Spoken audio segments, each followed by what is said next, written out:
Assalamualaikum warahmatullahi wabarakatuh. Perkenalkan nama saya Ninda Setiawati, NIM 2022 12122 dari kelas 7C Akuntansi. Pada kesempatan kali ini saya ingin menyampaikan hasil analisis saya mengenai PT Astra International Tbk dengan kode saham ASII. Baik, untuk materi yang pertama yaitu mengenai profil PT Astra International Tbk.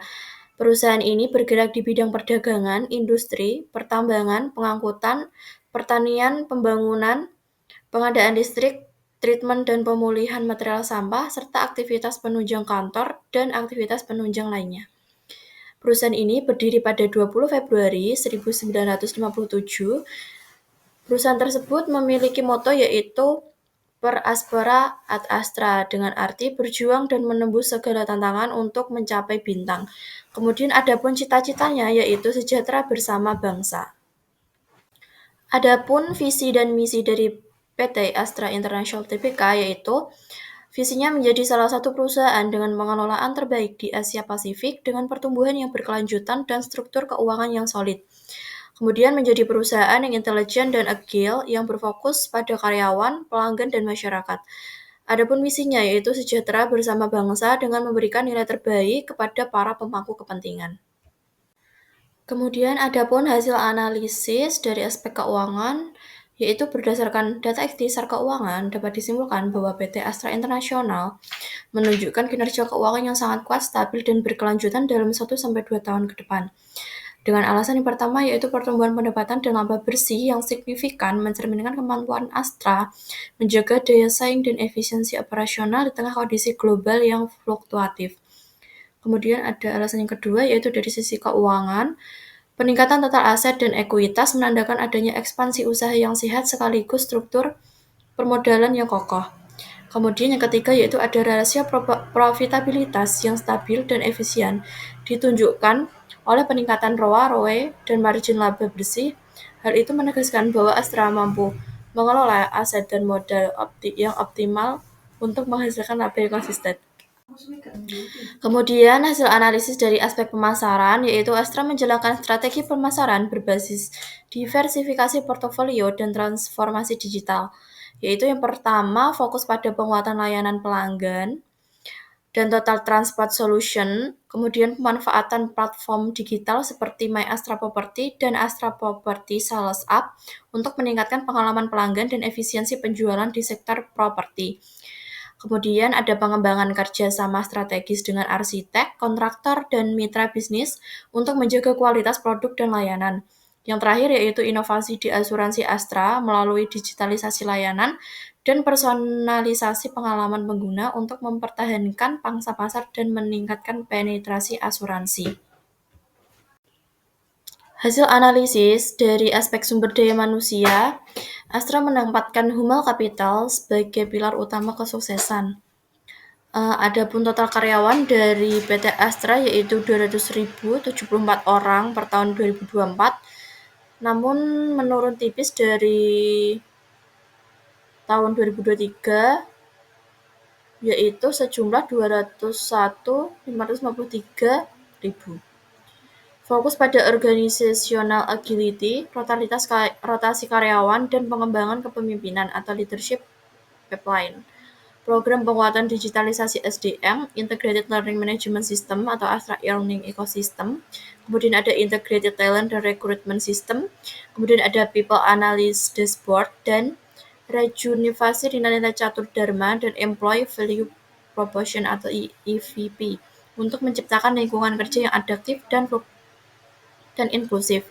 Astra menonjol dalam strategi pengembangan SDM dengan keseimbangan antara kompetensi dan karakter.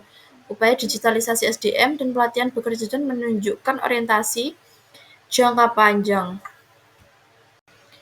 Adapun analisis dari metode SWOT yaitu yang pertama untuk kekuatannya, PT Astra itu mempunyai portofolio bisnis yang sangat diversifikasi, kemudian kinerja keuangan yang juga stabil dan kuat, kemudian digitalisasi dan inovasi SDM-nya juga berjalan konsisten, dan brand image kuat dan terpercaya di Indonesia.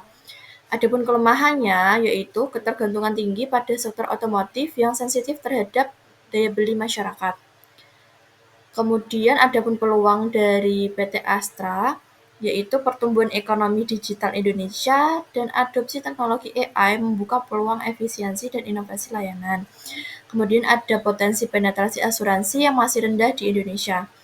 Adapun ancaman, yaitu adanya pelemahan daya beli konsumen dan kondisi ekonomi global yang tidak stabil.